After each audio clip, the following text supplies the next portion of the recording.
Welcome back to the Untriggered Parenting Podcast. On this week's episode, I speak to conscious parenting coach Jahanvi Shah, who discuss the importance of self-regulation and co-regulation in parenting. Let's dive in. So welcome, Jahanvi, to the show. It's really lovely to have you here and to speak to you. So please do introduce yourself to the listeners and tell us more about who you are and what you do. Thank you, Paula. Thank you for having me. It's wonderful to meet you. I'm Jahanvi Shah, as Paula said, and I'm based out in New York. I live with my kiddos. They're 9 and almost 10 actually now, and 6-year-old, a boy and a girl. So I think I've seen it. You've done. Both sides of the world. And I've been a conscious parenting coach for the past over 4 years now, and it's just been an amazing journey. I love to work with moms who are where I was 4, 5, 6 years back when I was like looking for answers to move away from the traditional way of parenting to something I didn't know it was going to be conscious parenting at the time. So yeah, I love to work with moms who wants to move away from it and learn something that feels good to them, feels good to their kiddos, and it's empowering. And this is, so much research has come out now that we know that this way of parenting is such a connected way of parenting. And I mean, the world would be such a better world, Yes. with this way of parenting, and there will be less people going through, trauma and therapy and all that down the road. So I love what I do. This is Absolutely. like truly my passion and my calling Yeah. in life, and I love what I do, and I'm so happy what we're going to be talking about today. Yes, excellent. Yeah, I share your exact passion. I feel exactly the same way. And today we're talking about self-regulation and co-regulation. And honestly, I don't feel that we can overemphasize the importance of these two concepts in parenting. I feel like it's like the Totally. foundation, it's the key that holds everything together. If parents could get this concept, they're on the right road. So I would love for you to maybe define each one and then just talk about how they're connected, because they are. Yeah, yeah. Oh my goodness. Yeah.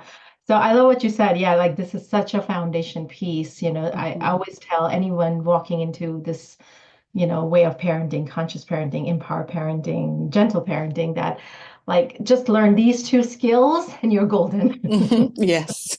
I really want to start by saying, how it shift away from this emphasis of solely on behaviors and behavior management to Yeah. rewards and consequences to really looking at what's underneath the behavior, beneath the, iceberg, which is what's bringing us to look at the concept of this, regulation Mm. and self-regulation. So I think it's really, really awesome. So being regulated, to me, I think it means that we are present in the moment and that we are mindful of our experiences. It means that we have the capacity to fully experience the up and down energy and arousal while continuing to remain present and mindful. So then, with the self-regulation, and I'm going to turn to Daniel Siegel, Mm. how he defines self-regulation. He's an author of Power of Showing Up, amazing book, must read Mm. for all parents. So he writes that self-regulation is having the ability to both monitor and modify our inner states of energy and arousal. So Mm. by monitor and modify means to notice and change. So self-regulation really involves the ability to notice my level of arousal, if it's getting to be too high or too low for a given situation. And I think the biggest piece I think here is the development of self-regulation is primarily through having experiences of co-regulation. So that's why, Yes. I love your next question, it intertwines. But I would love to ask you, like, it's like we always notice, right? Like how calm we feel Mm. and we're in the presence of a calm person, and how, panicky we feel when we're in the company of a person who is, panic. It just shifts Yes. our energy automatically. And I think for me, it was so true when I learned this, like, I felt like, my language. I was speaking a Mm, different language when my child threw tantrums. It was like it just changed all of a sudden, right? Like over my nervous system and the way I reacted, it just shifted. mm. Yeah. I think Yeah. it's true for a lot of us. And basically, the co-regulation, I feel, is the bridge that connects your world to theirs. Hmm. Right? And the co-regulation is the process of our nervous system becoming calmer simply by being in the presence of another Mm, person's calmness.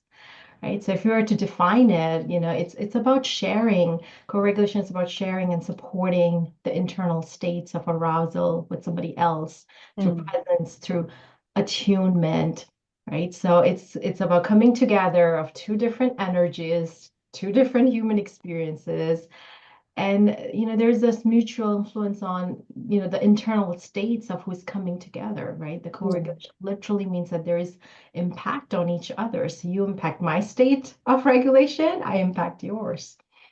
And That is so true. That is really, sorry, carry on. I just had a no, no, no, thought. go ahead. Yeah. Only because I think that when, let's use an example of when your child is having a complete meltdown, right?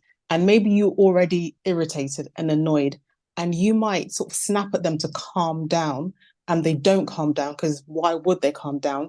They're still upset, and they can see that you're upset. So, what is the incentive to actually calm down? It's a stressful moment, you know? So, in a way, they're reacting correctly to a stressful moment. And there's this thing of sometimes some parents might send their child away, go away and calm down, go into timeout, or they take themselves away so they can sort of go away and calm down. And co-regulation is that beautiful, like you said, thing of coming together. You know what? We're both stressed. Let's calm down together. We don't have to go our separate ways. And that keeps the connection because we all know the connection is the basis of all relationships. And it's so hard to keep connection when you're in a highly stressful moment. But it's the best way to build your connection by keeping that connection, together when you're stressed so that you're both calming down together. And I think that for me, anyway, it was a new concept of what we calm down together. I calm down and they hopefully calm down. I Yeah. was like, what? How, how, Yeah. and it works really if you're willing to do it, if you're willing to go there and Yeah. sort of unlearn, I guess, all the things that you've been told about Yeah. how to stop your child from tantruming. And that's the other thing actually is be willing to accept the feelings that come with that stress. If your child is crying, maybe they need to cry. And it's again, it's building that. I think you said something at the beginning. You're building your capacity to handle Yeah. those highly stressful moments. And the only way to build your capacity is to do it. Is To to do it, feel it. practice, practice, Yes. practice. Yeah. It Yeah. is so true. And you've got to give yourself that chance to practice. But how many of us run away from that feeling as soon as it starts to get too much? We Yeah. sort of run away from it and we don't. We don't know because we don't have the skills. So we run Mhm, away or we mhm. shut it down. And because we don't know what else to do. I didn't Yes. know what else to do in those moments then to Mhm. shut down my child's feelings and shut down my feelings too sometimes. Yes, exactly. But what I was going to actually ask you was because I think that a lot of parents and society has a incorrect sort of idea about what age children can self-regulate. I think we Mm, think they can do it much earlier than they can. So can you speak to maybe what is developmentally appropriate yeah, for our children? When should we expect that sort of being able to do that? right, right. So the regulation, right, increases as brain development increases. Hmm. But literally, as we get older, regulation increases and as brain integration increases. But also, obviously, regulation isn't only about chronological age. Mm. Chronological age isn't the only relevant piece of information when we're talking about regulation. Like Yeah. in general, we can expect a 17-year-old brain to have more regulation than a 3-year-old, right? Hmm. But in addition to chronological age, there are other nuances and pieces to consider when we're talking about regulation. So let's see if kids are struggling to use their self-regulation skills, it's quite possible that they aren't regulated enough to access those skills. They're getting too dysregulated Mm. too quickly and need co-regulation from a regulated caregiver. before they can be expected to use those, skills on their own. But it is these experiences of co-regulation that are building the neural circuitry of, what turns into then self-regulation. And Yeah. I really want to emphasize, especially for parents who are shifting from traditional parenting to conscious parenting, that there's no need to worry that continued offering of co-regulation is going to impede the development of their own self-regulation. In fact, that's exactly the opposite. The need for co-regulation, it's not going to do that, because I think a lot of us are shifting away from it, and we question that, hey, is this going to Yes. Yes. damage further? But no, it's actually completely opposite. Yes, absolutely agree with you. But what I want to get into now is real life strategies. So, what can, let's say this mum who's not used to this concept, how how do we get started? What are some tips when you're in that moment of high stress, high conflict, chaos? How do we start that self-regulation and co-regulation with your child? What do we do? Yeah. So till we master self-regulation ourselves, because probably we haven't been, exemplified, modeled co-regulation. Yeah, I know I wasn't, so I didn't know how to self-regulate enough. So I learned in my 40s how to self-regulate. But so when it's very important to know when a parent and a child, a chaos, a parent tantrum, child tantrum together, it's only going to explode. Yes. So it's not going to help. So first, having that awareness that, my nervous system needs to be calmer, attuned, and then I can help my child. If it's not in the moment, there's no point in helping this child, because it's only making more destruction. So it's very important to learn, your own sensory calming tools first.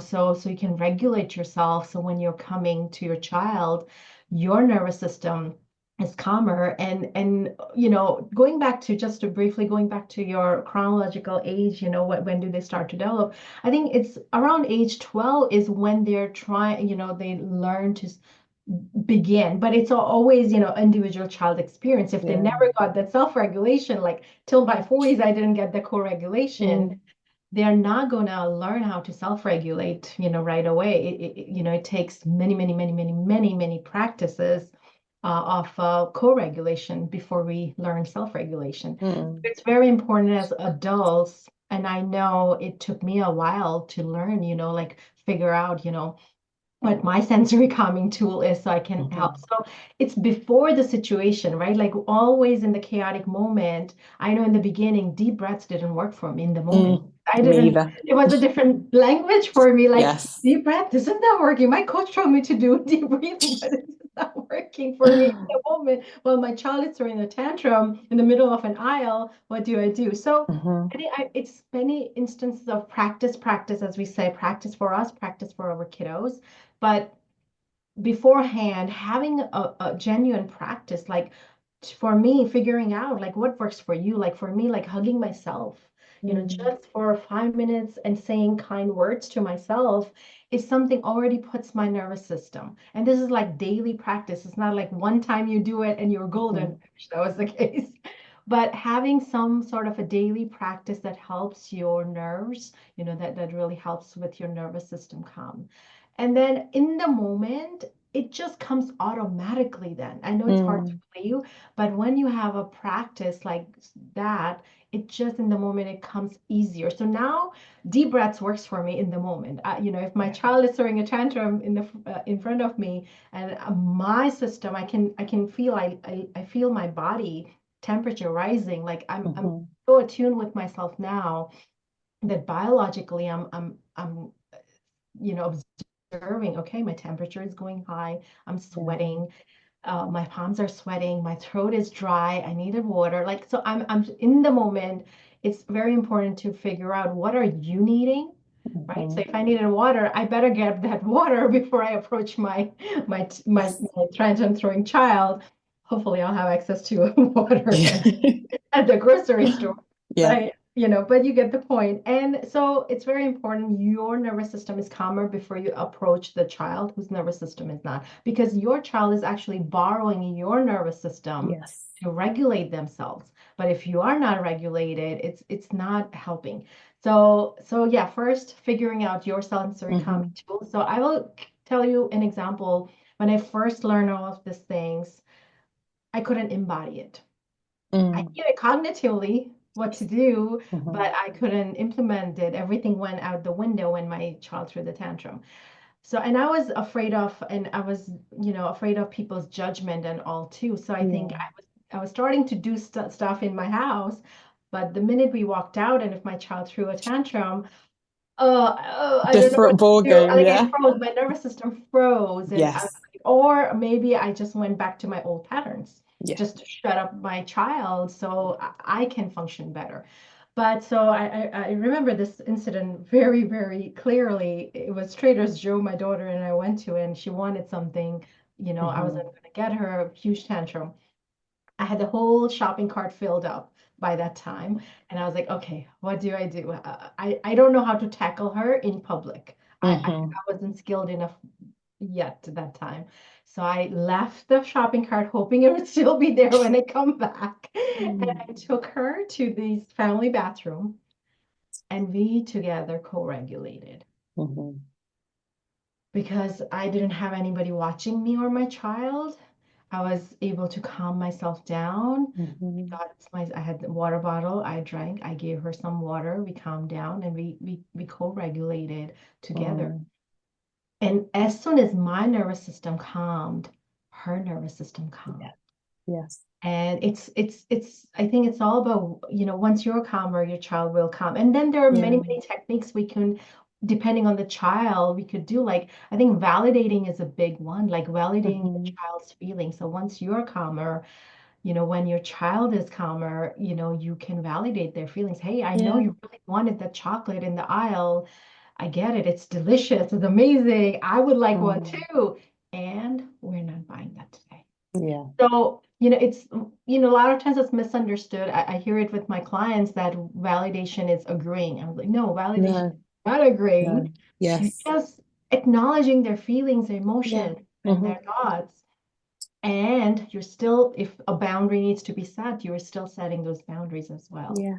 And that works in for all ages. I think sometimes people see validating your child's feelings as for the little ones as, oh, I know you're sad. I know you wanted the bunny, and they think it's that sort of No, thing. even we But need validation. Don't we need exactly. validation? I use it with my teen, and but I let him know because I think he had the same idea as a lot of parents do, which is that, oh, if mum is listening and she's validating, maybe I can change her mind. And Yeah. my sentence is always, I understand that I was disappointing. I know you wanted to go, but I'm not changing my mind. And that's a sentence. And I think sometimes we don't have to over talk it and try to explain it and go, just say, I understand you wanted that, but we're not doing that today, or we're not doing that. And it's as simple as that. And after a while, they might not like it, but eventually there is an acceptance, and maybe it won't happen as quickly as we want it to happen, or might want them to understand that why they can't have it. Sometimes they may never understand, but what they do know is that mum still loves me and she hasn't left me and she's here with me and we're still friends, you know, I Right. haven't It's lost a that sense of connection. security and Yes. safety they have Yes. that keeps them connected to you, even if you said no to something they really, Yes. really wanted, because hey, Yes. mom gets it and she's holding a boundary here. Yes. And I love your example of just taking your daughter away because I am 100% on board with that. I do the same thing. I always say, just because I'm a parent coach, I don't have this all down. I'm not like Nobody 100% has it perfect. all. It's not about Exactly. perfection. And Yeah. when people are watching, I'm the same way I freeze. Then, especially when you come from a background of harsh parenting, and let's say you have a child who sort of has a meltdown in a family situation where your family's around and they're looking at you going, oh, how's your gentle parenting I can working? share many, many stories. Yeah, I hear Exactly. you. And you know what? If your nervous system is like, oh my gosh, what do I do? And you want to maybe show the people watching that, yeah, I'm a good parent and I got my children under control, but it's going to go against your values. There is nothing wrong with picking up your child or walking, holding their hand. Let's go away somewhere else and we'll figure this out together where nobody's watching us. I don't have to prove my parenting to anybody. We don't Yeah. have to, be looked at and have people spectate about what we're doing. Let's go away. You and your child. It's okay to leave the restaurant, leave the supermarket, leave wherever you are, figure it out, and then come back when you're ready. There's no shame in that. You don't have to prove anything to anybody, you know? So I really love that example that you Yeah, used. it helps us, right? Because it's also a child is being conscious too of what's happening. You know, they don't want to, but the emotions have taken them over and they just can't control it. Yes. And they're also conscious of it. You're also conscious of it. So Yeah, together, you can get together and co-regulate. So it's just, definitely. yeah, beautiful. We're going to wrap up soon, but what I want you to do is give the listener something to take away that maybe they struggle, like a lot of us do, with self-regulation, but they really, really want to get better. They're really committed to doing the work. So, what's one thing that they can implement, like from day one, that will probably give them a good foundation to continue? I think number one is just to know, like, I think when I understood, this is going to help my children, Mm, in the long term, when they're going to be teenagers, we're still going to have this connection if I yes, shift things now. yes, It'd be hard. It was extremely hard for me. It still yeah, is sometimes hard. Even after practicing 5, 6 years now, there are times I go back to my old patterns. So it's a constant practice. hmm, But I can sit here and tell you it's so well worth. Like I started this work when my daughter must have been 2 and she's almost 10 now. And I tell you like the things I'm seeing with my yeah, 10 and almost 10 and a 6-year-old, like I learned these things when I was in 40s. Like I'm hmm, instilling this at such a young age in my kids. yeah, I'm shifting generations to come, It's like, the patterns broke with me, you know. yes, So what I want you guys to walk away with that, you know, learn these skills like self-regulation and co-regulation, like I said in the beginning, I think is the stepping stone into conscious parenting. So just learn these two skills and yes, you're going to be golden. You're going to, and be rest assured, like, and think about yourself too. Like, I know when I'm approaching my husband for something, when hmm, I'm really, I was like, I'm not looking for a solution. A lot of times our kids are not looking for yeah, solution. hmm, They just need to be heard, seen, and understood, and they're golden. I feel like, a lot of times my kids are totally capable of, having their own solution. They just need to be heard. Once yes, I actively listen to them and validate, acknowledge them, and maybe share, hey, you know what, something similar like that happened to me too. You yeah, know, it just puts them in such a high frequency that they're totally capable of solving their own issues, yes, challenges in life. So from such a hmm, young age, we're instilling these emotional intelligence in them, hmm, and it's so amazing. So like I would say start working, whatever needs to shift within you to mm, to feel empowered. You don't have to, parenting doesn't have to be a struggle and challenging and hard. It doesn't yeah, have to be. It seems like it, but it doesn't have to be if you learn these tools. So yeah, start learning. Number one easy thing I would tell you, pause before you're yes, approaching your hmm, children in those big emotions. Pause. Just, it's hmm, going to take you a few seconds, not even yes, minutes, a few seconds. Just take a pause. Put your hand to your heart. hmm, Say, I'm safe. I'm yeah, safe. We're going to get through this. yes, I'm safe. My child is safe, and we're going to get through this. I yeah, think these sentences will just help you get your nervous system calm immediately. Even if you haven't practiced anything thus far, hmm, it will just help you because you're connecting to yeah, yourself, your physiology, and you're using all your senses to calm you. You're hmm, speaking words, you're hearing words, you're touching yourself. And it's just yeah, so just start with pause. Just pause. yeah. All you have to do. It's so powerful. It is so powerful. I think it's easy to sort of diminish how powerful that is. And the other thing I wanted to do is to even take that a step further is even if you don't succeed pausing before you lose your temper, for instance, mid-temper, still pause and say, you know what, let's try this again. Oh, yeah. And I've Yeah, because done you're that. going to make mistakes. We're Exactly. going to make mistakes. I Yeah. make mistakes still. Mm-hmm. And it's okay, because I think the more practice you're gonna do this, you're gonna be Yes. aware of it much quicker. So even Yes. if you like just lashed out, but quickly you realize, ooh, Yes. Yep. stop, Yep. let's go back to Let's me go back. That's right. You and know, then restart. yes, restart. 'Cause I think people think, oh, I've already lost my temper now, then carry it. No, you can always stop and start again. And start Absolutely. again. Absolutely. And you're exemplifying that to your kids. You're modeling Yes. it. So what's beautiful is what I see, like when I'm mad, upset, I'm telling my kids, hey, I'm really upset right now. Mm-hmm. I'm going to go out to the mailbox, take a walk. When I come back, we're going to continue this. Yes. I'm exemplifying, hey, you don't have to lash out like my 6-year-old, his tendency was like just hitting you because Mm-hmm. that was his way to just letting his anger out. And he's learning like to just hold his fist really tight, Yes. and still hold his ground when he needs to put his boundaries, he needs to, Mm-hmm. without hurting anyone. So they saw it from me, like, hey, getting angry is okay, Yeah. hurting somebody is not okay, but then Yes. what do you do? Yeah. So then, and of course, I talked about our self sensory calming tool, but it's also important to work with your children's sensory calming tool, figuring out what's Mm. there, not in the moment, outside of the moment, Yes. figuring out, hey, remember that other day you were so upset over the broken toy and you were really going at it? I gave you a big hug and held you, but you were saying, get rid of, go away, go away. Did you really meant that? Or did Mm. you really wanted that? And my son said, yeah, I like it when you tightly hug me. That Mm. helps me. But in the moment, he's saying, go away, go away, go away. And we initially go away, that, hey, Yeah. my child doesn't want me. But go with your intuition, because my intuition told me, hey, my child really needs me and needs to Yeah. hug him.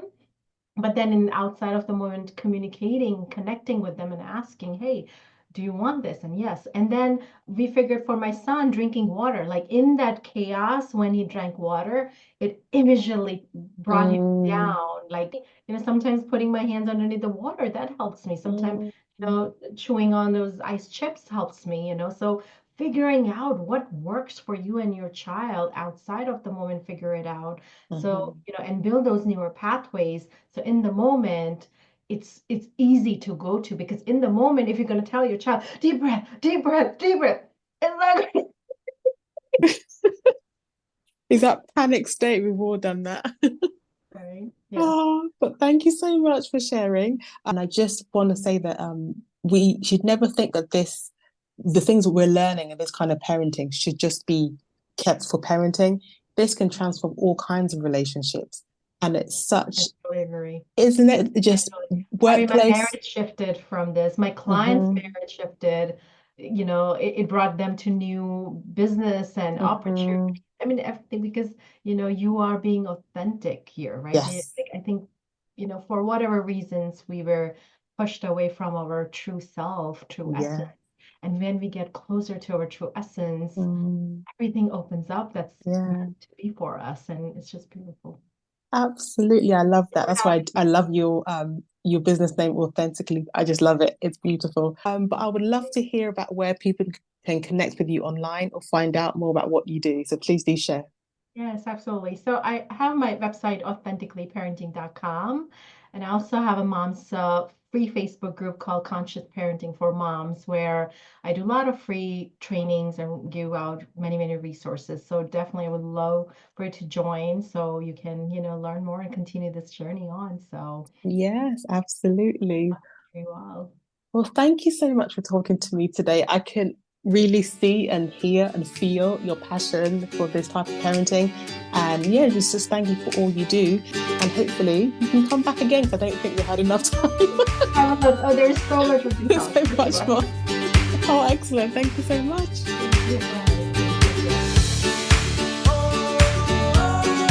Thanks for listening, and I'll see you next time.